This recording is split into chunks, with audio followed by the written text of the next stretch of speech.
Now, the main event, man, I really want to talk about this because I've been wanting to talk about this since, I think, Tuesday it was announced. But basically, Meek Mill, he basically violated the terms of his parole yet again. And because of that, the judge has sentenced him to 2 to 4 years in prison. Now, this basically came when he got a charge for reckless engagement when he was riding a dirt bike in New York. Yeah. And apparently, I guess they have strict laws about that. And so a lot of people are complaining that the 2 to 4 year sentence is too harsh or something like that. But what I feel like people aren't really taking into consideration, and mind you, that is a bit long, but at the same time, because he's now in the system and because he's been on parole for X amount of years, I think they're just accumulating everything all together. So it's not like he's getting the key thrown at him for 2 to 4 years because of that one dirt bike incident. It's the amalgamation of everything put together. Yeah, but his lawyer has done an interview and came out and said that the judge was kind of corrupt. Right. And even asked for a shout out in a song. And just in general, right. So I do believe that Meek Mill should be held accountable for his mistakes. Yes. But I do believe that sometimes like people should have mercy as well, man. This guy's a father at the end of the day. Right. And his life speaks for a lot of people in the hood. When a lot of people in the hood see him go down like that, it sets a bad example for those, you know? And at the end of the day, what did he do? Didn't he ride a bike? It's like, come on, man. Yeah, he rode his dirt bike in New York, and I think, I don't know, maybe they have strict laws against that type of vehicle over there. I don't know what the policy is. Wait, did you die? Like, did you die, man? Like, did anybody get hit by no, man. It's okay. At the end of the day, I feel like racism still exists, and it's clearly still going on nowadays. And to me, it's like, I don't know, sometimes I feel as if they just love making a public example of a black man. But at the end of the day, I do believe that Meek Mill gonna come back with another fire album. Dreams and Nightmares. You know what I'm saying? He's gonna come up with, and like, what was the last one he dropped? Like, was it Wins or Losses? Nah, the one before it, when he first got out of the. Oh, I can't remember. But anyway, every Meek Mill album, and you can tell that comes from such a deep struggle. You know what I'm saying? So to me, it's like, I'm a fan of Meek Mill, and I hopefully the sentence gets shortened. And hopefully it's really not, because sometimes they say 2 to 4 years, and then later on becoming a good year if you have good behavior. And I just want that brother to get off probation. Like, I think Chris Brown, we've seen, was on probation for a minute. Yeah. And if you see the video clip when he gets off, it's like a weight is lifted off his shoulders, right? And even Chris Brown said, I don't want to get in trouble anymore. So I think even Gucci, man, went to jail for so many years, and what at one point happened. So every rapper gets their I'm not going to jail. Yeah. a lot of black people, or even anybody, if you call it, goes to jail many times, and at one point learns the lesson. Yeah. And I think we see it in Gucci and Chris and in different other artists. So I'm excited to see Meek Mill grow as a person past this experience. So for me, I have a different take on this basically. So I caused up a bit of a stir this past week, basically, right? So I posted up a meme, right? I basically posted. My reaction when I see the free Meek Mill post. And it was a picture of Robert Downey Jr. rolling his eyes, basically, right? So here's my take on this. I'm not happy or excited that he's going to jail or anything like that. I'm not gonna wish that upon anyone. But at the same time, I'm saying to myself, well, what did we expect, basically? Because I'm looking at a situation of an individual who's been in the system for X amount of years. He's been on parole for X amount of years, and because you're now in the system, you have to move smarter, basically. You have the opportunity to learn from all your peers who have been in the same situation. T.I., Jay, Rick Ross, Gucci, like you just mentioned, 2 Chainz. Like, there's so many people who have been in the same situation as you are, and because you are now a public figure, a black public figure, a recording artist at that, they're going to be watching you closely, especially because of the content that you put out. And my issue with Meek Mill is that he didn't take the terms of his parole seriously. He's been on parole for X amount of years, and he's had opportunity after opportunity to get his act together. And these are opportunities that the average black male does not get, basically. There are black men who have gone to prison for crimes they didn't even commit.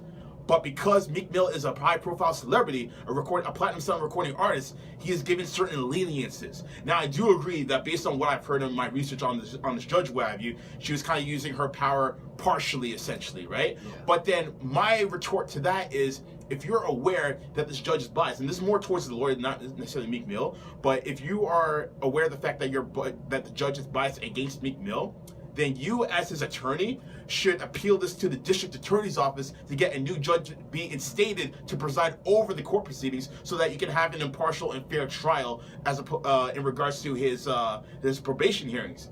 But the lawyer didn't do that. So now it's just like, you need to get your business affairs in order. So for me to say, I feel bad for the guy, I only feel bad for him in the sense where he's going to be locked up and he's going to be put in a position where he doesn't get to see his family and friends.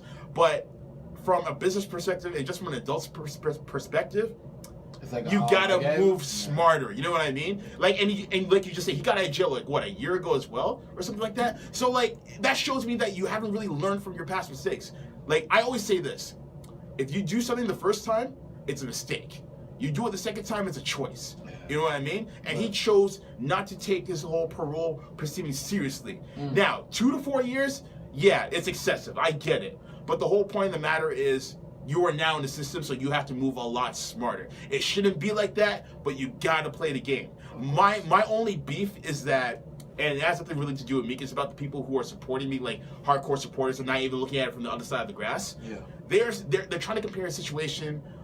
They're just basically trying to blanket it all by saying that the law likes to oppress black people, which is true, but it's too much of a blanket statement, because now I've heard people compare this whole situation to the likes of Eric Garner and Sandra Bland, and it's like, dude, calm down. Yeah, you can't. Don't do that. Like, do not besmirch the memories of slain individuals who didn't even make it to a trial.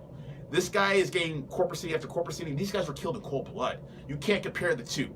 And then they're also comparing, Harvey Weinstein, like all these other guys who are being caught for sexual harassment cases. But the main difference is that for the years they're doing it, no one reported it, no one charged it.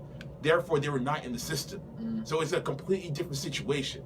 So for Meek, I really hope that like he does get his act together in the future, because I just hate it when rappers in general, they're in this position where they're making money. They're making money. They're trying they're topping the charts. They're touring all over America, all over the world. They have fans who adore them and everything like that. But then because they want to keep it real or be a hood and be gangster, they get locked up. T.I. was arguably the hottest rapper in the game before he got locked up in 2007 for having like AR-57s in his freaking back trunk and everything. It upsets me. Like it just gives like a bad moniker to black males in America that we're no better than the stereotypes that they give us. And I feel like Meek Mill is yet another example of that. That's just my take on it. I hear you, man. I can tell you're definitely passionate about it. Yeah. It definitely charges you. To me, I definitely believe in that we should definitely hold our black men accountable. And I'm definitely with you in not comparing his case to other cases, because everything is so different. Because, they were killed in cold-blooded. Right. And they didn't even make it to trial, right? Right. And he has been given a lot of chances that other black men don't receive. I also do believe that the world is to bring you up just to bring you right back down. Agreed. And sometimes there's an agenda set that they have for you way before you even do anything, right? Like, so you're guilty before proving this. Guilty for even and at the end of the day, even in Tupac, man. How many times did Tupac go to jail and go to jail? So at the end of the day, but I feel like there's a big target on black leaders anywhere and everywhere. And at the end of the day, it's easy for us to say, you could have done better, but if I'm not in Meek's shoes, I don't know how hard the cops are going on him. Because I remember I was in high school. I'm a pretty good kid, but in high school, like they always looked at me as a troublemaker because I had the big mouth. Right. So I was literally walking in high school. There'd be a teacher following me everywhere. Right. I'm like, I gotta go to the bathroom. Like, wait outside the bathroom. And then I'm like, That's it's literally like, and they follow you everywhere. And at one point, it's like, it's like a monkey on your back. You can't get off. So at one point, you literally stop caring about what these people think, want, or desire. And then that's what they want you to do so that they can just, you know what I'm saying? So I would encourage anybody on probation, anybody that's going through that, do what you have to do, because it won't last forever. And try to find a way to find a peace with the situation that you've dealt with, because if you don't, it'll completely destroy you forever. And I would also say to Meek and like other people in the situation who are in his position, a high profile, a high stature that people look up to you in a sense, think about the bigger picture. Don't think about yourself. Think about the others around you. Think about your family that depends on you. Think about your friends. Think about your coworkers or what have you. Like, because at the end of the day, they are all kind of like feeding off of you in the sense that you're feeding off of them. You gotta think about it like that. You can't just be out here saying, look at me, look at my rollie, look at my Audemars, this and that, whatever. Like, all that bravado goes out the window. Well, Meek Mill, I will say, he has a balance. He has. There's no way I could ever say Meek Mill does not have a balance between the substance of his music. Like, he does have the rollie, taking the rollie down, this, that, but he has songs where you're like, damn, nah, this guy's saying something like... Fair enough. Like, I've never really been a huge Meek fan, and don't take it. don't get that confused for me having so much like vile against him. It's just that I don't relate to Meek Mill. There's a few records I like from him, but for the most part, I just don't relate to him just because like I don't know, just two different worlds basically, right? Like, and maybe just the way he orates his message, because like I could listen to somebody like Kendrick Lamar, somebody who grew up in Compton, where I've never been before, but like the way he orates his message and tells his story is different from how Meek tells his story. So maybe that's the difference between the two. Can't think of loud screaming. No, I can't. I really can't. I really That's what it can't. is. Like all I hear from Meek Mill is just like a lot of bravado, but I don't really hear that much substance. I feel like he's kind of hiding behind the bravado, in my opinion. You just Like, give yourself 10 dislikes. hey man, it is. Listen, man, I had people come from my throat the other day when I put up that meme. So it is what it is, right? Like you like it, you don't like it, cool, whatever. But at the end of the day, we're creating dialogue, and chances are those people who didn't like it are listening right now. So it is what it is. But nonetheless, we're kind of coming from two different standpoints, but that's all good. Though we actually understand where we're coming from, no less. But people listening at home right now, what do you guys think? Should Meek have moved smarter? Do you think the judge is being too harsh? Like, what do you think about this entire situation as a whole? Hit me up on Twitter at DM_cool or cool_radio to share your thoughts. Cool.